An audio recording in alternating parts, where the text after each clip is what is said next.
Audio Jungle.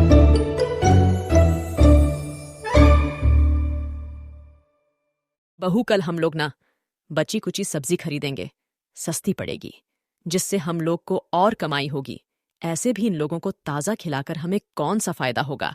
मेरी मजबूरी का फायदा उठा रही हो ना? अब देखो तुम्हारे साथ क्या क्या होता है। एक गरीब को सताना कितना भारी पड़ेगा।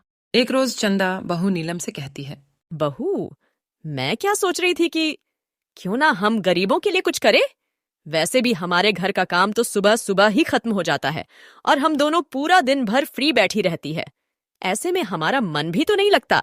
मन तो मेरा भी नहीं लगता मम्मी जी। हम लोग ना गरीबों के लिए खाना उपलब्ध करवा सकती है, वो भी कम से कम दाम में। जी हाँ, वो पेट भर खा सकें। 1 रुपए की थाली जिसमें दाल, चावल, सब्जी, रोटी, सलाद और अचार सब कुछ रहेगा, जिससे एक आदमी का पेट भर जाए, लोगों की मदद भी हो जाएगी और हमारा मन भी लग जाएगा। ठीक है मम्मी जी, कल से बरसात का महीना शुरू हो रहा है और बरसात का महीना गरीबों के लिए बहुत ही मुश्किल होता है। कल से ही हम इस शुभ काम को शुरू कर देते हैं। ठीक है बहू। चंदा और नीलम बाजार जाकर 500 लोगों के लिए खाना बनाने का राशन ले आती है और बड़े बड़े बर्तन खरीद लेती है। अगले दिन दोनों सास बहू सुबह 4 बजे उठ जाती है और अपने घर का सारा काम खत्म करके 1 रुपए की थाली बनाने में लग जाती है। आज इनका पहला दिन होता है और साथ ही बरसात का भी पहला दिन। दोनों मिलकर रोटी, आलू की सब्जी, दाल, चावल बनाती है और अपने घर के बाहर एक ठेले पर खाना सजाकर आवाज देने लगती है, 1 रुपए की थाली, आइए आइए, और अपनी भूख मिटाइए। जिसे कहीं नहीं मिलता सस्ता खाना, वो यहाँ आकर 1 रुपए में पेट भर खाना। तभी वहां से एक बूढ़ा आदमी गुजरता है और वो चंदा के पास आकर कहता है, सच में 1 रुपया में खाना मिलेगा? बहुत दिन से पेट भर खाना नहीं खाया। हाँ जी, बिल्कुल मिलेगा, और वो भी हर रोज मिलेगा। ये लो 1 रुपए भीख मांगकर मैंने जमा किया है। चंदा थाली लगाकर बूढ़े को देती है। बूढ़ा झट से खाना खा लेता है और कहता है, अब मैं रोज तीनों समय यही खाना खाने आऊंगा। खाना बहुत अच्छा है। मैं भी जाकर अपने गरीब लोगों को बताता हूँ कि यहाँ 1 रुपए में थाली मिल रही है। भगवान आप लोगों का भला करे। शुक्रिया बाबा, ज्यादा से ज्यादा लोगों को बताइएगा। गरीब बूढ़ा अपने जैसे कई लोगों को ये बात बताता है और थोड़ी ही देर में गरीबों का एक झुंड चंदा और नीलम के पास पहुंच जाता है। 1 रुपए की थाली हमें भी चाहिए। हमें भी चाहिए 1 रुपए की थाली। हाँ, सबको मिलेगी थाली। सब लाइन में खड़े हो जाइए और एक एक करके यहाँ आकर थाली ले जाइए। नीलम सबको एक एक करके थाली देती है और चंदा सबसे पैसे लेती है। सभी गरीब खाना खाकर खुश हो जाते हैं। शाम तक तो सारा खाना खत्म हो जाता है। रात को सास बहू मिलकर हिसाब करती है। बहू जोड़कर बता दो कि हमारे घर से कितने पैसे गए। मम्मी जी, घर से तो एक फूटी कौड़ी भी नहीं गई, उल्टा कुछ पैसे बच गए। हाँ, सच में? तब तो एक औरत को अपने साथ काम पर रख लेते हैं, क्योंकि अकेले हम दोनों रोज इतने लोगों का खाना नहीं बना पाएंगे।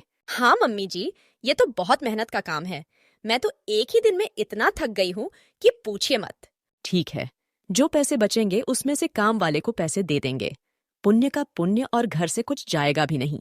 अगले दिन सास बहू एक काम वाली रूपा को रख लेते हैं और उससे ही सारा खाना बनवाते हैं और समय पे फिर से खाना भी लगा देती है।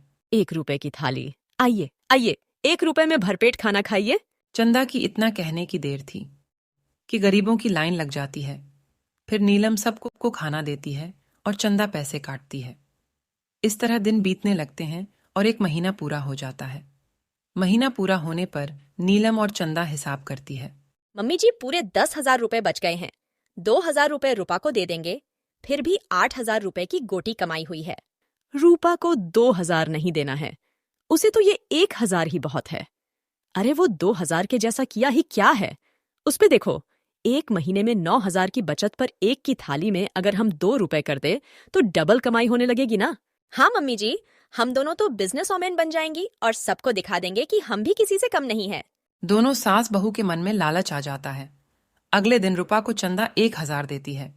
पैसा देखकर रूपा का मूड खराब हो जाता है। लेकिन बात तो 2000 में हुई थी ना। इतना काम इतने कम पैसे में कैसे होगा माँ जी? ठीक है, करना है तो कर, वरना मत कर। रूपा मजबूर होती है, इसलिए वो काम छोड़ नहीं पाती, लेकिन मन ही मन कहती है, मेरी मजबूरी का फायदा उठा रही हो ना? अब देखो तुम्हारे साथ क्या क्या होता। एक गरीब को सताना कितना भारी पड़ेगा।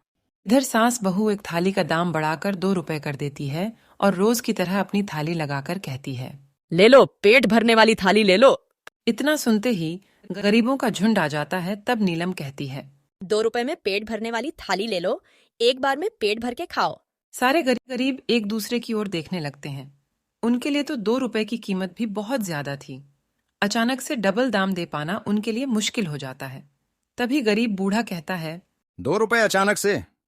इतना ज्यादा पैसे हम कैसे दे पाएंगे? अब क्या करे बाबा, सब चीजों का दाम बढ़ गया है ना।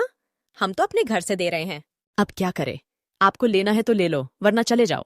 मजबूरी में सब थाली ले लेते हैं और सास बहू के चेहरे पर चमक आ जाती है।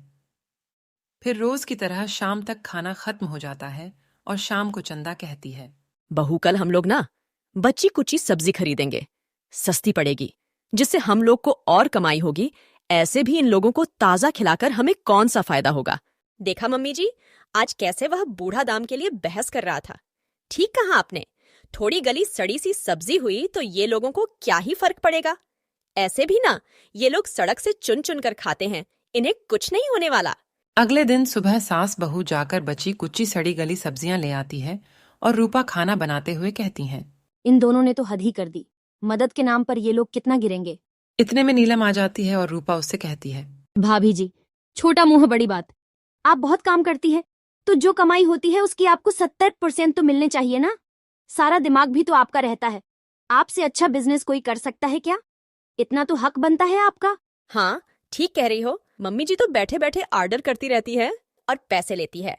मैं एक एक जन को थाली सजा कर देती हूँ और आवाज लगा लगा कर ही मेरा तो गला फट जाता है। वही तो भाभी। मौका पाकर रूपा चंदा से कहती है, मां जी, छोटा मुंह बड़ी बात। मैंने सुना है भाभी किसी से फोन पर कह रही थी कि आप तो बस बैठे बैठे ऑर्डर करती रहती है, ये सारा काम तो वो करती है, इसीलिए इस बिजनेस में उनका 70% है और आपका 30% है। हाँ, उसकी इतनी हिम्मत। अरे मैं तो जवानी में 100 लोगों का खाना अकेले ही बना लेती थी। इसी के कारण तो तुम्हें रखा। एक ही दिन में इसकी हालत खराब हो गई थी। दोनों सास बहू के दिल में एक दूसरे के लिए जहर घुल जाता है। इसी तरह महीना बीत जाता है और आखिरी दिन नीलम हिसाब करती है। बहू, कितना बचा है इस महीने? 20,000 बचे हैं मम्मी जी, अपना अपना हिस्सा अलग कर लेते हैं। नीलम 6,000 रुपए चंदा को देती है और खुद 14,000 रुपए रख लेती है। ये देखकर चंदा कहती है, दिमाग खराब है क्या तेरा? क्या मुझे रुपा समझा है? कुछ होता तो है नहीं तुझसे और यहाँ पैसा पूरा चाहिए। तो आपने क्या किया है? आप ये सब अकेले कर पाती? 14,000 मेरे हैं। दिमाग मेरा था, मेहनत मेरी थी, समझी? अब दोनों सास बहू में लड़ाई हो जाती है और जब अगले दिन रुपा आती है तो नीलम उसे 1,000 देते हुए कहती है, आज दुकान नहीं लगेगी। अरे जब हमें लगाना होगा तो तुझे फिर से बुला लेंगे। रुपा पैसे लेकर वहाँ से चली जाती है। इन गरीबों को कहाँ से खाना मिलेगा? मैं ही खाना बनाकर इनको खिला देती हूँ। रूपा बाजार से राशन लाकर खाना बनाती है और सास बहू की जगह खुद ही खाना लगाकर खड़ी हो जाती है। 1 रुपए की थाली, आओ और 1 रुपए में पेट भर खाओ। रूपा की आवाज सुनकर वहाँ गरीबों की भीड़ लग जाती है और शाम तक तो सारा खाना बिक भी जाता है। उन गरीबों में से ही रूपा 2-4 आदमियों को काम पर रख लेती है। रूपा को यह काम करता देखकर सास बहू के सीने में आग लग जाती है और दोनों आकर रूपा से कहती है, तेरी इतनी हिम्मत, हमारे साथ गद्दारी की? हमें लड़वाकर खुद दुकान लगाकर बैठ गई। तभी वहाँ गरीब बूढ़ा आकर कहता है, लालच बुरी बला है, तुम दोनों को तुम्हारे लालच ने हरा दिया। गरीबों का हक खाओगी तो यही होगा ना। मदद के नाम पर तुम दोनों ने तो धंधा शुरू कर दिया। लालच बुरी बला है, कभी ना करना। चंदा और नीलम नजर झुकाए वहां से चली जाती है और रूपा अपना जीवन गरीबों की सेवा में लगा देती है और हमेशा उसी जगह पर गरीबों को खाना बनाकर खिलाने लगती है। दोस्तों, 1 रुपए की थाली की कहानी कैसी लगी? कमेंट बॉक्स में कमेंट करके बताएं और वीडियो अच्छा लगा हो तो वीडियो के नीचे लाइक वाले बटन को दबा दें और चैनल पर नए हों तो चैनल को भी सब्सक्राइब कर दें और हाँ, घंटी वाले बटन को जरूर दबाना। Audio Jungle.